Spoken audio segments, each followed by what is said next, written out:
दोस्तों अभी मैं बैठा था तो मुझे मेरी एक बड़ी पुरानी स्टूडेंट है, उनका मैसेज आया और उन्होंने बोला कि सर मैं पिछले 2-3 साल से लगातार कॉम्पिटिटिव एग्ज़ाम की तैयारी कर रही हूँ और मेरे से नहीं हो पा रहा। 4 नंबर, 5 नंबर, 10 नंबर रह जाता है, बल्कि स्टेट लेवल के भी कुछ ऐसे जॉब से एग्ज़ाम्स हैं एसएससी वगैरह, वो भी मैं दे रही हूँ, मेरे 2-3 मार्क्स से रह रहा है, मेरा बड़ा बैड लक है।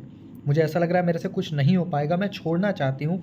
मैं अपने 25s में हूँ, बल्कि उसको भी अब क्रॉस करने वाली हूँ, शादी का प्रेशर है, सामाजिक प्रेशर है, पेरेंट्स परेशान हैं, कह रहे हैं कि इतना पढ़ा फिर भी कुछ नहीं कर पाए। बीएचयू की स्टूडेंट रही हैं वो, मास्टर्स वहाँ से किया सोशियोलॉजी में।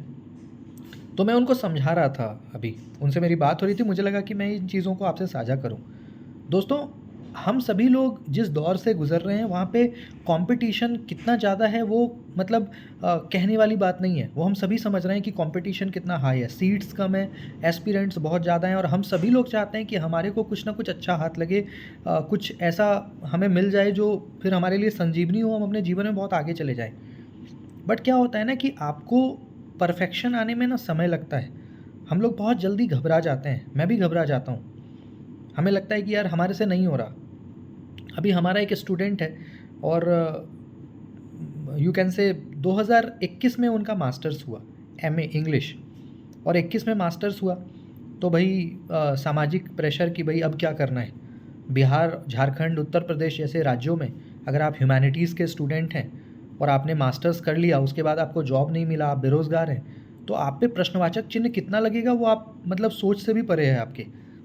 फिर भी वो उस बच्चे ने, उस स्टूडेंट ने 2 साल, ढाई साल तैयारी की। अभी दिसंबर वाले में उनका नेट हुआ और अभी उनका आईआईटी में सिलेक्शन हो गया। अभी कुछ दिन पहले वो आपके क्लास में भी आए थे मोटिवेशनल सेशन में, आप सभी उनको जानते हैं। मैं किन्हीं का नाम नहीं ले रहा, बट ये लगा लीजिए कि 2, ढाई, 3 साल मास्टर्स करने के बाद उन्होंने वेट किया। आप सोचिए किस लेवल का प्रेशर उस बच्चे पे, उस स्टूडेंट पे होगा। फिर भी उन्होंने हार नहीं माना और सब कुछ सुनने के बाद भी वो लगे रहे, लगे रहे, लगे रहे, करते रहे और अब जा कर के जुलाई में उनका एडमिशन आईआईटी में हो गया। अब आप सोचो कि आईआईटी में होने का मतलब है कि उनका फ्यूचर ऑलमोस्ट सेट है। जब तक वो पीएचडी करेंगे तब तक फाइनेंशियली तो सिक्योर है ही, और आईआईटी का एक बार जब आपको तमगा मिल जाता है तो जॉब्स की कमी आपको कभी नहीं होगी। अच्छे पैकेजेस पे इवन गवर्नमेंट भी आपको वेलकम करेगी। आप हमारे देश के प्रधानमंत्री को ही देखिए। मैं कोई अतिशयोक्ति वाली बात नहीं कर रहा हूँ, बड़ा मतलब अपने दिल की बात आपसे कर रहा हूँ।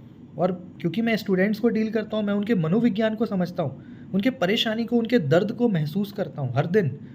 ऐसा कोई दिन नहीं होता जब मैं अपने स्टूडेंट से या अपने गुरुओं से, प्रोफेसर से रहता हूँ टच में। आप हमारे देश के प्रधानमंत्री जी को ही देखिए। अभी पिछले 11 साल से वो हमारे देश का नेतृत्व कर रहे हैं। करीब 12-15 साल वो चीफ मिनिस्टर गुजरात भी रहे और मुझे लगता है करीब 2000 के आसपास वो सीएम बने थे। आज मान लीजिए कि वो करीब 74-73, 73 के हैं और 2000 में अगर वो सीएम बने होंगे, यानी आज से 24 साल पहले वो करीब 50 साल के होंगे। साथियों, जब वो 50 साल के होंगे, जब वो पहली बार सीएम बने, उस समय उनको सीएम बनने से पहले उनको कौन जानता होगा? ठीक है, उससे पहले 1-2 साल उनका लाइफ थोड़ा अच्छा हो गया होगा पॉलिटिकली, बहुत तरह की बातें, लेकिन और भी 5 साल माइनस कर दो, यानी मोदी जी जब 40 साल या 45 साल के होंगे, तो आप सोचिए उनको कौन जानता होगा? देश की बात तो छोड़ दो, गुजरात में ही कौन जानता होगा? बहुत कम लोग। क्योंकि कोई क्यों जानेगा आपको? सीएम बने तब लोगों ने जाना ना, हाँ भाई अब ये गुजरात के चीफ मिनिस्टर हैं, फिर देश के प्रधानमंत्री। लेकिन एक व्यक्ति 45 साल तक घिसता है, संघर्ष करता है, उसके बाद जाके करीब-करीब 50 साल का जब वो होता है तो वो सीएम गुजरात बनता है। आज वो देश के प्रधानमंत्री हैं। तो आपका इनिंग कब स्टार्ट होगा नोबडी नोज़। किसी का इनिंग 18 साल में, कोई आप देखते हो 18 साल का बच्चा बहुत पॉपुलर हो जाता है, you can say Guinness book में उसका नाम दर्ज हो जाता है, उसको कई तरह के अवार्ड्स मिल जाते हैं, पॉपुलैरिटी मिल जाती है। कोई ऐसा व्यक्ति है जो 50 साल में सक्सेस हो रहा है, 70 साल में भी वो देश के प्रधानमंत्री बने रहना चाहते हैं। आप देख रहे हो इस बार भी वो पीएम बने, 70 प्लस में भी। आप महेंद्र सिंह धोनी को देखो। साथियों, मैं आपको बताऊं कि युवराज सिंह, आप सब लोग जानते हैं युवराज सिंह बहुत बड़े क्रिकेटर हैं और वो कॉन्टेम्पररी थे महेंद्र सिंह धोनी के। युवराज सिंह करीब अपने 19-20 ईयर्स के एज में ही स्टार्टेड प्लेइंग क्रिकेट। उनकी एंट्री हो गई थी आईसीसी में, इंडियन क्रिकेट टीम में। धोनी की एंट्री करीब तब हुई जब वो करीब 26 या 27 साल के थे। और आपको पता है कि क्रिकेट में 30 के बाद आप करीब रिटायर हो जाते हो। 32 तक में तो आपको रिटायर होना ही है। युवराज सिंह 19 साल 18 साल से इंडियन क्रिकेट टीम का प्लेयर है। उनके पिताजी योगराज सिंह भी भारतीय टीम के खिलाड़ी थे। उनका बैकग्राउंड अच्छा था, उनको जल्दी मौका मिल गया। करीब 18 साल 19 साल के थे युवराज, मैच खेलने लग गए। धोनी की एंट्री होती है जब वो 27 साल के थे। मतलब धोनी के पास हार्डली 4 साल 5 साल 6 साल लगा लो, उतना ही था क्रिकेट खेलने को, क्योंकि उसके बाद उनको रिटायर होना ही है। क्रिकेट टीम में 32 साल के बाद 33 साल के बाद कोई आपको नहीं लेगा टीम में, फिटनेस वगैरह पे फ़र्क पड़ता है।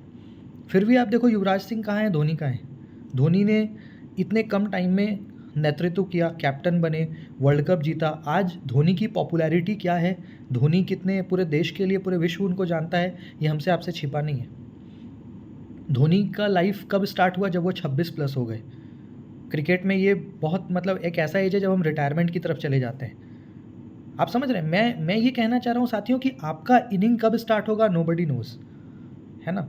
तो हम सभी के जीवन में ये आता है। तो आप में से जो लोग भी ऐसा सोचते हैं, ऐसा दिमाग में आ रहा है कि सर मेरे से नहीं हो पा रहा, सर कंपटीशन बहुत हाई है, आप अपनी तैयारी कभी मत छोड़ना। क्योंकि अगर आप अपनी तैयारी छोड़ दोगे ना, तो आप भीड़ में शामिल हो जाओगे। आपको वही 10,000 15,000 का जॉब करना पड़ेगा, या घर में फिर आप कुछ भी नहीं कर पाओगे लाइफ में। तो अगर आप लड़ते रहोगे, संघर्ष करते रहोगे, एक दिन आपका ज़रूर आएगा। हो सकता है वो दिन आज से 5 साल बाद आए, मैं ये नहीं कह रहा, लेकिन आपका दिन ज़रूर आएगा। वो दिन आएगा जब लोग भी आपको यू कैन से वेलकम करेंगे, एंटरटेन करेंगे, आपकी अपनी पहचान होगी, आपका अपना फाइनेंशियल इंडिपेंडेंस होगा, और हर वो चीज़ होगा जो आपने कल्पना किया है अपने जीवन में। ये बातें मैं आपको अपने बहुत दिल से बता रहा हूँ। आपको अच्छा लगा हो तो इसको साझा करिएगा, और कोई भी डाउट हो तो मेरा नंबर मैं हमेशा अपने वीडियो के नीचे देता हूँ। आपको जब भी लगे कि मैं आपके काम का व्यक्ति हूँ, आपके काम आ सकता हूँ, फील फ्री टू कॉल। मैं आपसे ज़रूर बात करूँगा। धन्यवाद।